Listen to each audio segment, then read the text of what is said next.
প্রদেশ কংগ্রেস সভাপতি অধীর রঞ্জন চৌধুরী আর নেই। এখন নতুন সভাপতি হয়েছে শুভঙ্কর সরকার।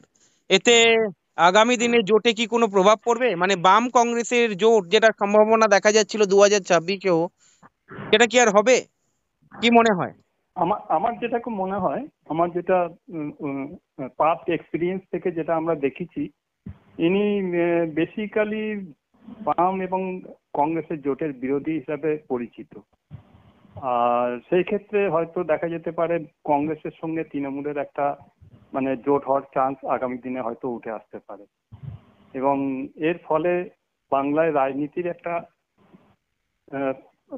পরিমণ্ডল যে আছে সেটা বদল হওয়ার খুব আছে। যেটা বাম কংগ্রেসের জোট ছিল সেটা হয়তো কংগ্রেস এবং তৃণমূলের জোটের দিকে যেতে পারে, এবং সেক্ষেত্রে বামফ্রন্ট হয়তো বৃহত্তর বামফ্রন্ট তৈরি করতে পারে, এসইউসিআই, সিপিআইএমএল এবং ইত্যাদি ছোট ছোট পার্টি বা গোষ্ঠী নিয়ে। ইভিন নাগরিক সমাজ যে উঠে এসেছে আজকের দিনে, বিশাল মানে পুরো বাংলাকে কাঁপিয়ে দিয়েছে, সেই নাগরিক সমাজের অনেকে হয়তো জয়েন করতে পারে বৃহত্তর বাম জোটে।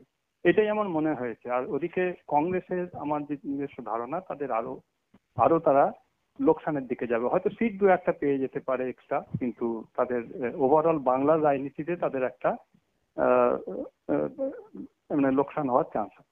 বামফ্রন্টের সঙ্গে কংগ্রেস হাত ধরেও যে ভালো কিছু করেছে এমনটা কিন্তু আমরা দেখিনি, মানে প্রিভিয়াস রেকর্ডেও সেটা দেখতে পাইনি। 2021 বলো বা 2024 বলো, সেখানেও কিন্তু বামের সঙ্গে কংগ্রেস হাত ধরে কংগ্রেসেরও রেজাল্ট খারাপ হয়েছে। সেখান থেকে কিন্তু কংগ্রেসও চাইবে যে বামেদের সঙ্গে হাত না ধরুক, কারণ কংগ্রেসের দৃষ্টিভঙ্গি থেকে এটা কি সুবিধাজনক মনে হয় তোমার যে প্রদেশ কংগ্রেস সভাপতি চেঞ্জ হয়ে গেল? এখানে যেটা আমার মনে হয় যে বাংলার রাজনীতির জন্য ভালো হয়েছে, আমি কোনো পার্টির ক্ষেত্রে বলবো না, কিন্তু বাংলার রাজনীতির জন্য কেন ভালো হয়েছে তার কারণ হচ্ছে যে অনেক জায়গায় দেখা যেত দেখো বিজেপি তো পশ্চিমবঙ্গে চট করে আসতে পারবে না, হ্যাঁ, কারণ বিজেপির যে রাজনীতি সেটা পশ্চিমবাংলার মানে বাঙালির সঙ্গে সেটা যায় না। সেই জন্য বিজেপি আসতে পারবে না, ওরা ওই মাঝে মাঝে হয়তো হাই উঠে গিয়ে কিছু ভোট পেলো, কিছু সিট পেলো ইত্যাদি, কিন্তু এটা তারাও ভালো করে জানে। এইবার ব্যাপারটা হচ্ছে, কিন্তু সমস্যাটা কোথায়? সমস্যা হচ্ছে দেখবে যে কিছু কিছু জায়গায় যখন কংগ্রেস আর বামেদের মধ্যে জোট হতো, জোট হয়ে দেখা যেত যে কিছু কিছু জায়গায় ভোট ভাগ হয়ে যেত, তৃণমূল আর কংগ্রেসের ভোট ভাগ হয়ে যেত। মানে কংগ্রেসী মনোভাবাপন্ন যে মানুষ, তাদের ভোটটা কিছুটা তৃণমূলে কিছুটা কংগ্রেসে চলে যেত, তার ফলে মাঝখান থেকে বিজেপি বেরিয়ে যেত। এইভাবে বিজেপি অনেক জায়গায় বেরিয়ে গেছে। তো সেখানে যদি পরবর্তীকালে কংগ্রেস আর তৃণমূল কংগ্রেস যদি জোট বাঁধে, তাহলে যেটা সুবিধা হবে সেটা হচ্ছে কংগ্রেসী মনোভাবাপন্ন মানুষের ভোট কিন্তু স্প্লিট হবে না, সেটা এক জায়গায় মানে একত্রকরণ হবে। এবং তখন যেটা সুবিধা হবে সেটা হচ্ছে বিজেপির ওই যে ফাঁকতালে বেরিয়ে যাওয়া, সেই ব্যাপারটা বিজেপি করতে পারবে না। হুম তার ফলে বিজেপি আরো কমবে, এবং সাধারণ মানুষ তখন বুঝতে পারবে, তখন যারা হয়তো সেইভাবে বামেদের পছন্দ করেন না, বা তাদের মধ্যে একটু হয়তো একটু হিন্দুত্বের ইয়ে রয়েছে, বা মনুবাদের একটু তাদের মধ্যে ভাব রয়েছে, তারাও বুঝতে পারবে যে যদি তৃণমূলকে আদৌ সরাতে হয় বা যদি তৃণমূলকে নাস্তানাবুদ করতে হয়, তাহলে কোনোভাবেই বিজেপিকে দিয়ে সম্ভব না, তাহলে বামেদের দিয়েই সম্ভব। তার ফলে মানুষের ভোট বা মানুষের বিশ্বাস আস্তে আস্তে আবার বামেদের দিকে ফিরবে। এবং এসইউসি তো নাকি বলেওছে, দু একবার শুনেছি যে যদি কংগ্রেস যদি বামেদের সঙ্গে জোটে না থাকে, আমরা তাহলে বামেদের সঙ্গে জোটে থাকবো, বামফ্রন্টের সঙ্গে। তো সেখানে একটা বৃহত্তর বাম জোট তৈরি হতে পারে, এবং তাতে বামেদের যে পুরো ভোট সেটা এক জায়গায় জমা হতে পারে। এর ফলে যেটা সুবিধা হবে সেটা হচ্ছে বিজেপির যে হাইপ তুলে মাঝখান থেকে ফাঁকতালে বেরিয়ে যাওয়া, ভোটগুলোকে স্প্লিট করে, সেইটা আর হবে না।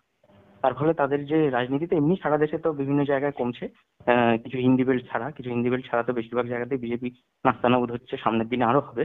তো তাদের সেই একই ঘটনা বাংলাতেও দেখা যাবে।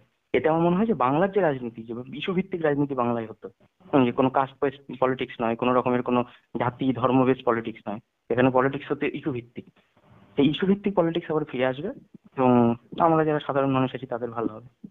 এই জন্য কোনো পার্টির ক্ষেত্রে আমি বলবো না, কিন্তু হ্যাঁ, বাংলার রাজনীতির জন্য এটা খুবই ভালো জিনিস হয়েছে। কারণ অধীরবাবু যদি থাকতেন, অধীরবাবুর যে মানে যে রাজনৈতিক যে স্ট্যান্ডটা, সেটা কিন্তু উনি কিছুতেই তৃণমূলের সঙ্গে উনি জোট করতে পারতেন না।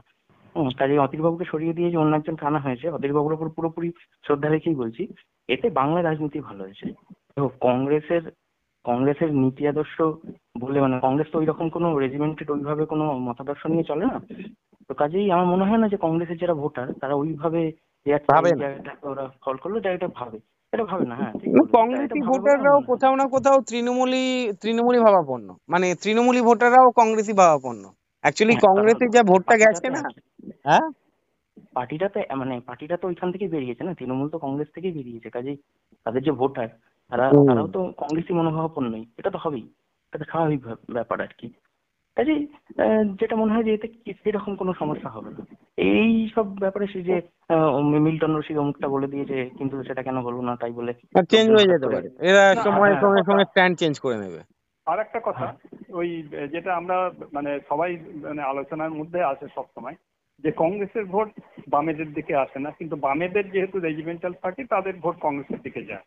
তো এই জিনিসটা এই জন্যই হয়, যেটা কৌশিক বললো, যে কংগ্রেস বেসিক্যালি ওরা মানসিকভাবে এবং রাজনৈতিকভাবে ওরা তৃণমূলের সঙ্গে ওদের যায়, ওদের ওদের মিল খায়, যেটা হয়তো বামেদের সঙ্গে ওরা, যেহেতু 34 বছর বামেদের বিরুদ্ধেই ওরা লড়াই করেছে, বামেদের সঙ্গে গ্রাউন্ড লেভেলে ঠিক মিলটা খায় না। কিছু কিছু জায়গায় হয়তো হয়েছে মিল, যেগুলো সংখ্যালঘু এরিয়াগুলোতে, ওটা মুর্শিদাবাদ বা মালদা। ফোর্সফুলি অ্যালায়েন্স বলতে পারো তুমি। হ্যাঁ, ফোর্সফুলি অ্যালায়েন্স মোটামুটি এটা। তবে একটা জিনিস এটা, যেটা একটা হচ্ছিল, যে সংখ্যালঘু ভোট যেটা তৃণমূল পাই বটে, কিন্তু যদি কংগ্রেস ওদের সঙ্গে যোগ দেয়, সেটা হয়তো আরো বেশি ওরা সংগঠিত করে নিতে পারে। কেননা কংগ্রেসের একটা, সংখ্যালঘুদের কংগ্রেসের প্রতি একটা আছে আস্থা, যেহেতু ওরা মানে all India party, all India লেভেলে কাজ করে কংগ্রেস। তার ফলে এই জিনিসটা হওয়ার একটা চান্স আছে যে সংখ্যালঘু ভোট পুরোপুরি ওই জোটের দিকে চলে যেতে পারে, যদি কংগ্রেস আর টিএমসি হয়। দেখো বামেদের হ্যাঁ, বলো বল। দীপক দা, 91% সংখ্যালঘু ভোট, ওইভাবে মানে মানে এইভাবে বলতেও খারাপ লাগে, সংখ্যালঘু ভোট সংখ্যাগুরু ভোট, তবু বলছি আর কি। সেটা হচ্ছে 91% সংখ্যালঘু ভোট তৃণমূল পেয়েছে। কাজেই মানে আর কত ইয়ে হবে, হুম, মানে আর কত কনসিলিডেট হবে। 91% মানে তো মানে ভালো ভোট, সেখানে হয়তো 95% হতে পারে। এটা একটা ব্যাপার। তাতে আমার মনে হয় না যে খুব বেশি ইয়ে হয়ে যাবে, বরঞ্চ আমি যেটা দেখতে পাচ্ছি সেটা হচ্ছে বিজেপির যদি আরো কমে, তাহলে সাধারণ মানুষ বুঝতে পারবে যে বিজেপির পুরোটাই হচ্ছে হাইপ। আমরা যেটা বুঝতে পারছি, এটা অনেকেই বুঝতে পারছে না, তারা ভাবছে হ্যাঁ বিজেপি হয়তো কিছু করবে করবে, কিন্তু বিজেপির যে পুরোটাই হাইপে চলে, ওই কমার্শিয়াল সিনেমার মতো, সেইটা বাবুকে সরানোর মূল কারণ হচ্ছে লোকসভা ভোটে হেরে যাওয়ার কারণে যে তৃণমূল ঘোর বিরোধী। এই তৃণমূল হুম হুম। বিরোধী পশ্চিমবাংলায় কংগ্রেস যদি কোনো নেতা থাকে তার নাম হচ্ছে অধীর বাবু। অধীর চৌধুরী। এবার অধীর বাবুকে না সরালে তৃণমূল সেটা এখানে পশ্চিমবাংলায় মেনে নিতে পারছে না, এবং উপর মহলে মানে দিল্লিতে রাহুল গান্ধীর সঙ্গে সরাসরি ভাবে যুক্ত করে কথা বলতে পারছে না এই কংগ্রেসের বিরুদ্ধে বা বিজেপি অধীর বাবুর বিরুদ্ধে। কারণ অধীর বাবু তো এখানে আটকে দিচ্ছে কিছু না কিছু। তৃণমূল বিরোধী মানেই তো অধীর বাবু তো চাচাশোলা ভাষায় আক্রমণ করে। সেটা যদি সরানো হয় তাহলে তৃণমূলের সুবিধা লাভ, তৃণমূলকে এতটা আক্রমণে পড়তে হবে না। এখানে অন্য জায়গায় অন্যজনকে তৃণমূলপন্থী হিসেবে যদি কাউকে ঢোকানো হয় বসানো হয় তাহলে তৃণমূলের সুবিধা। কংগ্রেসের ভোটটাও কিছুটা আবার তৃণমূল 2026-এ আর যেটুকু ছিল তার থেকে আরো 2-3% নিতে পারবে।